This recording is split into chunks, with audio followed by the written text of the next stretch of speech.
Good evening, ladies and gentlemen. Welcome to Triple N Talk Show. I am Dr. NIK NIKAM, and we have a special program for you.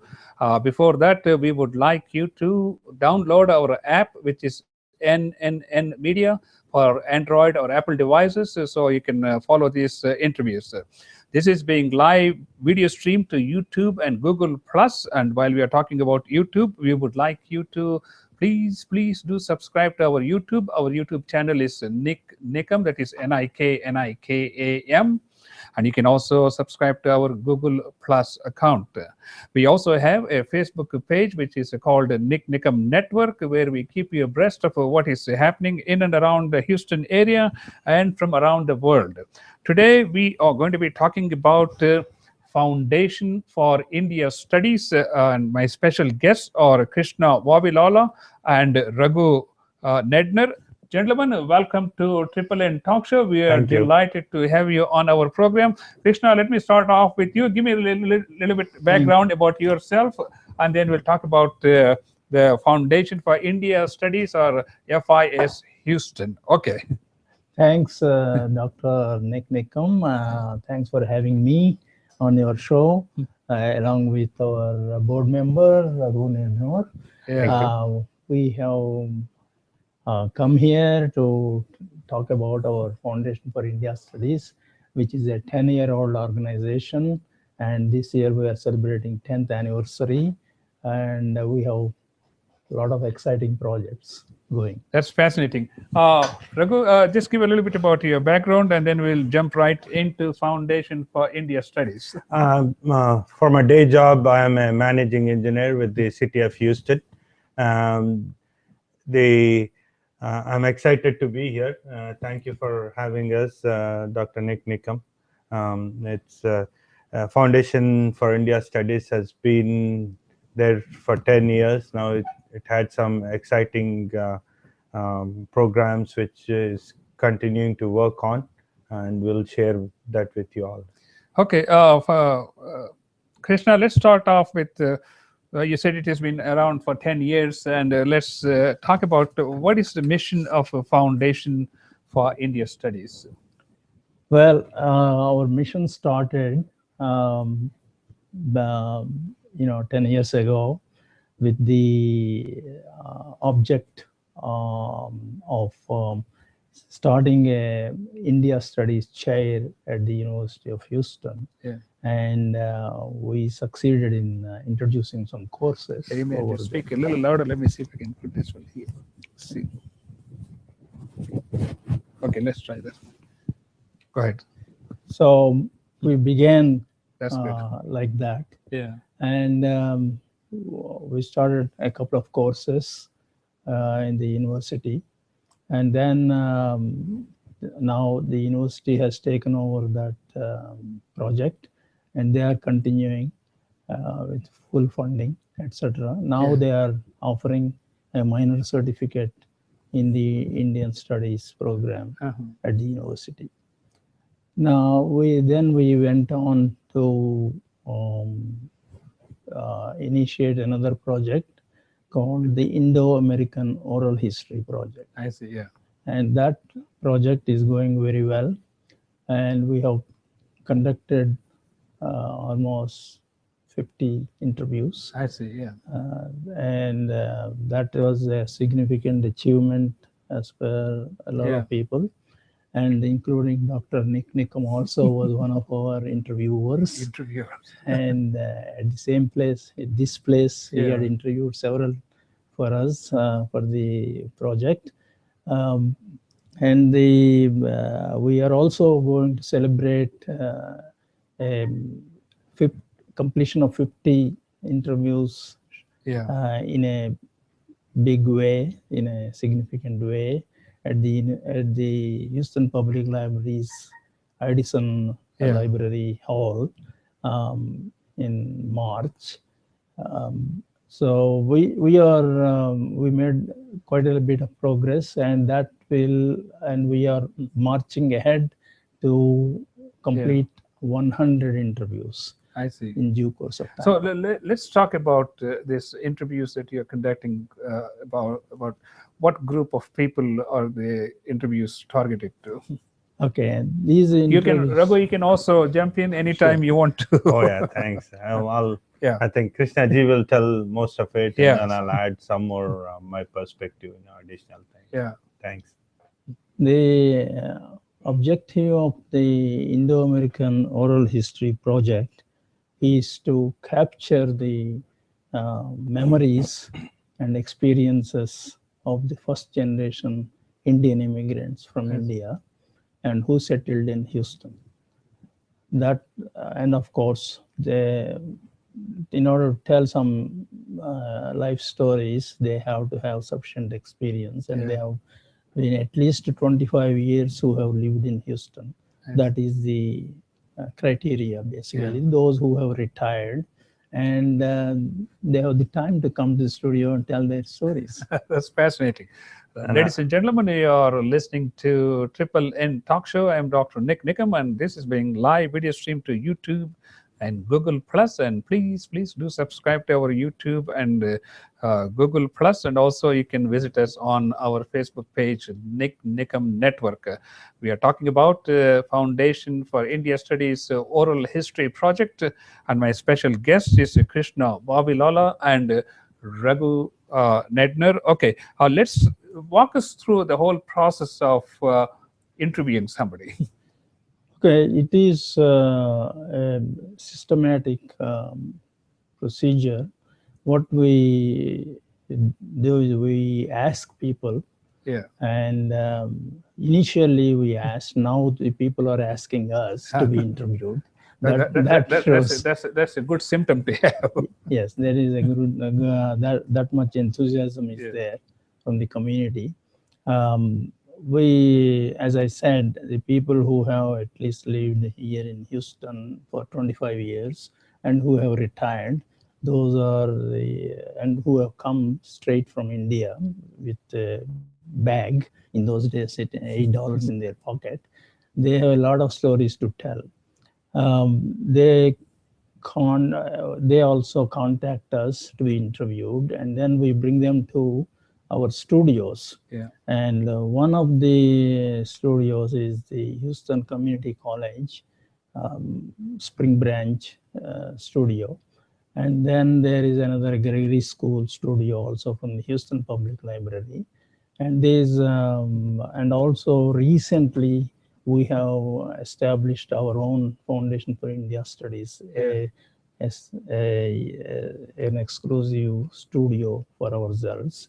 So the idea is anybody who wants to come and tell us their stories, they are always welcome to come in at any time with only an email or telephone me or any of our board members. And then we will set up an interview time, and they come in and they tell their story. And each interview will be for 1 hour. Because some people complain that, oh, I have lived here 40 years and how can I finish all those experiences in 1 hour? 1 hour is not enough. But then due to limitations on the server, we had to limit it to 1 hour. All these interviews are uploaded onto the Houston Public Library servers. I see, And these are archived in the Houston Metropolitan Research Center, and so that the future generations, children and grandchildren of the first generation Indian immigrants can search for their ancestors and know something about them. And these are also transcribed, right? Yeah, well, after the interviews are done, then we will send and then upload it to the Houston Public Library servers. We send a link to a transcription company in California, and they transcribe verbatim and then send the transcription in Word file, and then we again upload that to the HPL libraries servers, so that the transcription also runs alongside the video. Oh, I see. So that the uniqueness of that is that they can be Google searched I on see. any search engine, and you can trace your ancestors or friends. Yeah, as a matter of fact, there happened something happened like that. What this gentleman who was interviewed by us, he unfortunately he passed away after 6 months or so. But his daughter, who was in Singapore, she Google searched, and then she found his whole interview on the web. That's fascinating. So she was so happy that to see. Similarly, there are a lot of friends. They searched for their friends in America or in Houston who settled, and they will be able to reach, know a lot of. So what do they have to put in Google search besides the name? The name and Houston, That's it. Yeah, that is good. That is full name and the Houston. Yeah. And also some uniqueness is that, if you're a member of a Freemason club, for example, so you can search under that Freemason club membership in Houston. I see. Then this person his name will be picked up.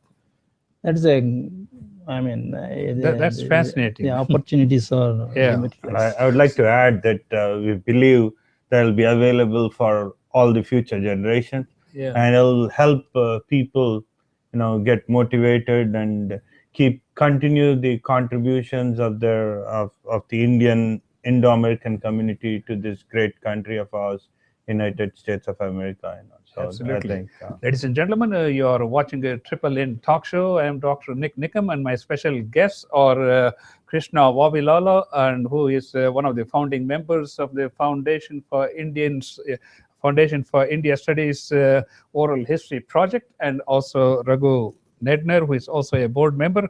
Okay, let's. How do people get in touch with you? Well, they can call me. My number is 713-795-5169. And also send me an email, kvavilala1@gmail.com. Oh, okay. And what is your ultimate goal or vision? Well, it is a community service project. This is a very unique project being done for the first time by the community, for the community, and it is a project of the community. And we don't have any outside funding other than the community members' donations. I see. We depend on that. So that way, it is a unique project, and it caught the attention of ABC Channel 13 and Houston Chronicle, gave an exposure in their paper. So it's an exciting project, and a lot of people are coming forward. Okay. Is there a cost involved to those people who are being interviewed? Yes. Well, it is like it is like we depend on their donations and generosity to donate some money for the project. And there are also people who did not donate the money also. Yes. It is their free will. It balances off. We don't insist on that. I see. We just suggest that if they can donate, we'll be very happy about it. Absolutely. And how about, are there any similar projects anywhere in the United States you know of? Not that I know of. I know the Smithsonian in Washington, D.C., they have a project like this, but that is a very small, excerpts, and it's not a one whole hour project. This is the long, I don't think there is any other project that I know of. It's fascinating. Ladies and gentlemen, you are watching a Triple N talk show, and we are talking about the Foundation for India Studies Oral History Project, and my special guests are Krishna Vavilala and Raghu Nednur. Okay, can you name some of the people you have interviewed so far? Okay, we, as a matter of fact, we started this project in 2011, August, and Mayor Annis Parker has inaugurated it. First gentleman was 80. We looked for who are the oldest in the community, so that obviously they, we have to catch them, early. So one gentleman, Dr. Potu Narasimha Rao, he was 80 plus years old. And then followed by Dr. Raj Bhalla, Colonel Raj Bhalla. He was the president of India Culture Center and Freemasons club member. Is a very active young man at 80s. And then we also, Paul Mehta, who was the longest serving dean of the Texas A&M, Indian dean. There are people like that all the way down. People ask me, when are you going to give your interview? But for myself, I said, well, being a host or the founder of the project, I said I can wait and see the progress, and when it reaches the half-mile landmark, then I will definitely. So, Krishna, you don't have to wait. You just tell me the date when you can make it a trip once again here, and we'll be happy to do the whole interview. We don't even need notes here. I'm waiting for this next sitting in your studio only. We would come back to you for giving, for talking about this project exclusively for the March 20. It is a March 26th. We are trying to celebrate it. So a week before that, we'll come and definitely talk about it. Okay, ladies and gentlemen, you are watching the Triple N Talk Show. I am Dr. NIK NIKAM, and we are talking about the Foundation for India Studies here in Houston, Texas, and its oral history project. My special guests are Krishna Vavilala and Raghu Nednur, is that right? Or yes, Nednur. That's the American way of saying. How do you say it in Telugu? Nednur. Nednur. Okay. So I got to stand corrected. While we are talking about interviews, ladies and gentlemen, we would like you to download our app, which is NNN Media for Apple or Android devices. So you can watch these interviews on your mobile devices or iPad or any kind of web-based device. And we would also like you to subscribe to our YouTube channel, which is NIK NIKAM, and also Google+.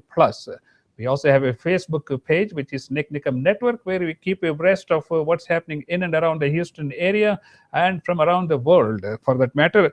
Okay, let's talk about, we were talking about these interviews. If someone wants to volunteer to interview the other people, is it possible? And, how do they get in touch with you? Sure. Most of our projects are run by volunteers only.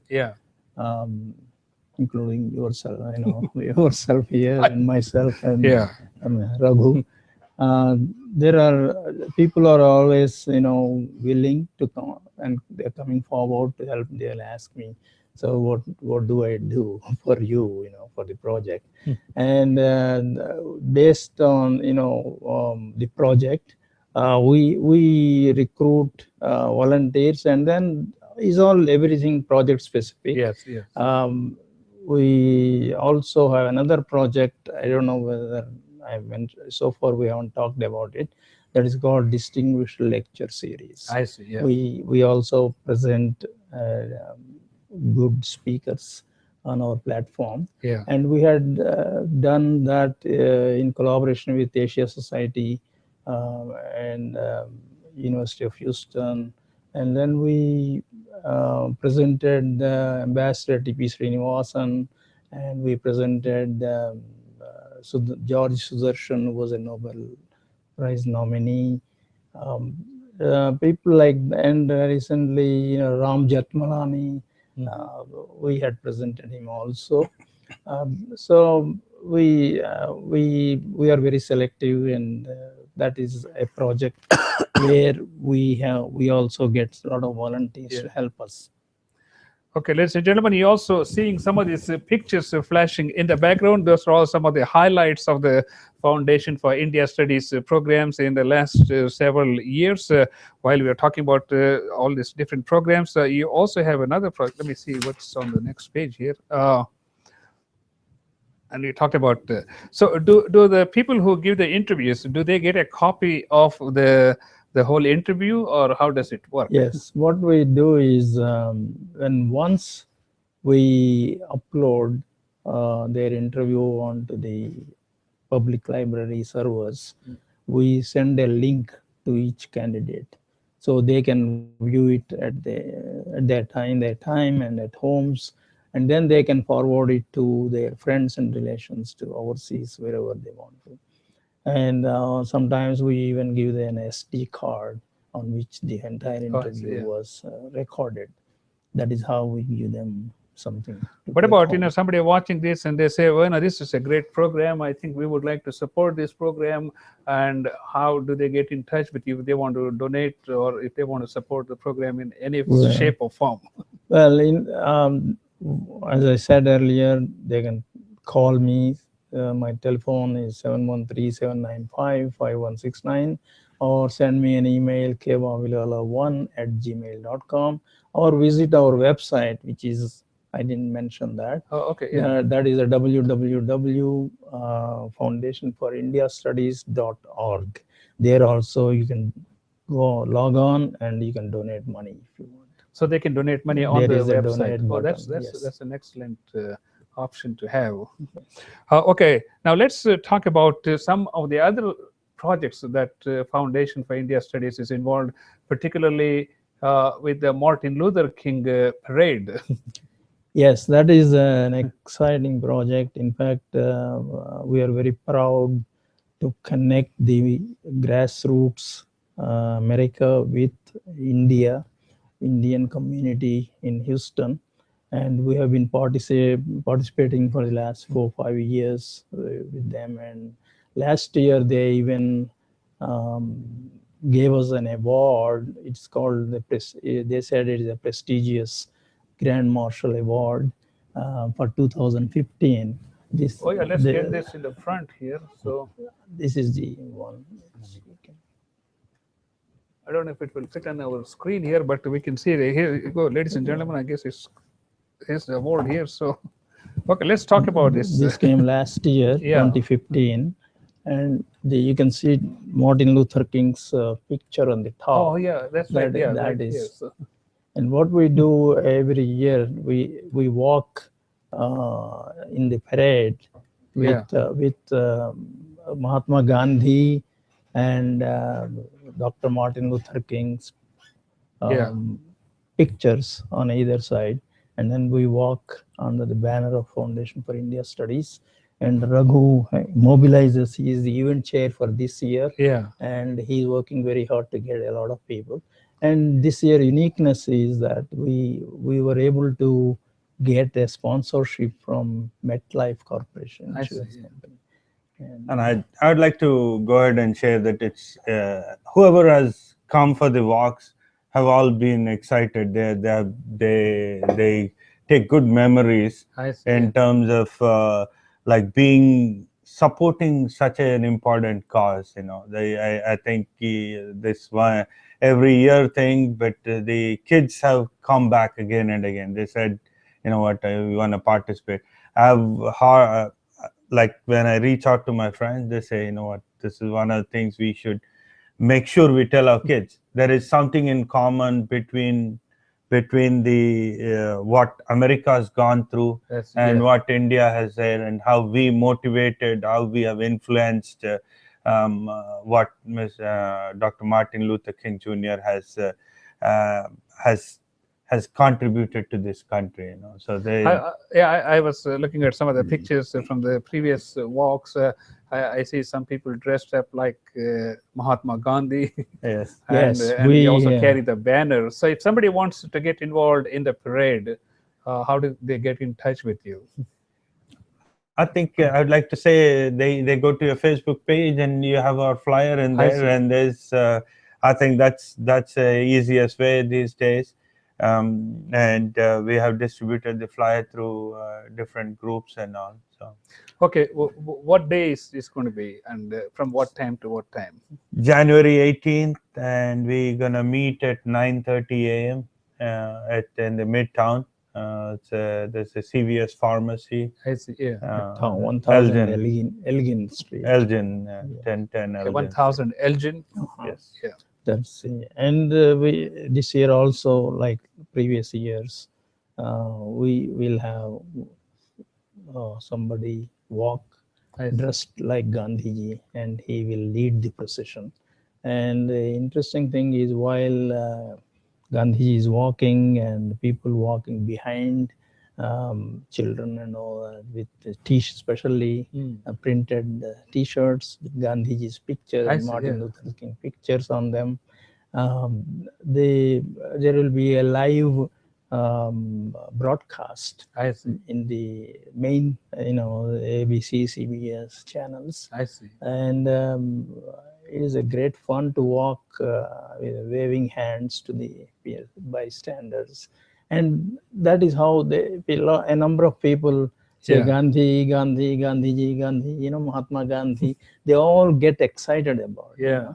And MLK was they obviously Yeah. he got borrowed the principles of non-violence and peace from Gandhiji. He even visited India in 1959, and he said after coming back, he in his broadcast he said, I went to a lot of people go to India as tourists, Yeah. but I went to India as a pilgrim. That was That's fascinating. interesting. I'm quite familiar with Martin Luther King's, especially his speech. And when I was in Toastmasters, I enacted his speech. I have a dream. I have a dream. One day this nation, and it goes on. So only actually, but for him, this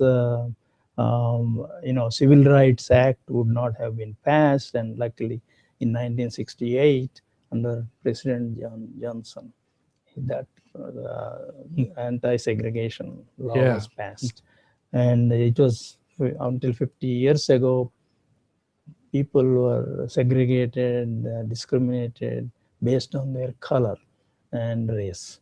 And you must have heard and read a lot about those days. Oh, They say yes. whites only, and then blacks here, and blacks used to sit at the back of the buses, and separate toilets. It was not too far ago. I mean, It's it was only not too 50 far in the years history. ago, yeah. I came to States in '73, and I was in Nashville, Tennessee. Actually, I was in an all-black university, Meharry Medical College, and I was able to, because it was fairly south. I mean, I have heard these things, but I have not seen. But all these things that happened just in the '60s, which was just one decade before we came to this country. Exactly. And one of the interesting thing, those experiences, what you experienced, were narrated by a couple of our interviewees. I see. The people whom we interviewed, Yeah. they said they came in the 55, Yeah. 60s, and then they experienced segregation in Alabama, I know, the yeah. Especially they in went the to. deep south. Yeah. And that hurts them, but they experience what the how painful it is to be discriminated based on their race. In fact, I interviewed quite a few doctors on our program here, and all those who came in the early '70s, they felt the same way because they were so few in number. They felt like a fish out of a pond. Yes. And it was pretty hard for them to interact. They had no friends, and it was quite a experience. And a number of Indians were mistaken for Yeah. blacks and discriminated. Those that I felt. You see, there was also there were some books written also that Gandhiji was not very sympathetic to the blacks' causes in South Africa. Uh-huh. And I wanted to erase that impression. Yeah. That is the reason I said, hey, we better identify and connect with yeah. the black people here at the grassroots level. That was why, and why I decided that FIS should participate in this Yeah. MLK parade. And I myself dressed like Gandhiji, and then walked. I said the very first parade I attended. We did that, and it was followed ever since. We have been every year we are presenting Gandhiji. So people understand that we are not against them. We are also equally victimized by the British. Actually, we're all in the same boat. I mean, we're all minorities, and we all face sort of similar challenges in everyday life. But I think that's the beauty of life, to be able to succeed despite all challenges, and that's what has made a lot of African American people to be extremely successful in all walks of life. Now look at our president. Is I mean, who thought that Obama will become a president? And from a broken family, with his background, and to become a president, and that to be re-elected for the second term, that speaks volumes as to how far this country has come.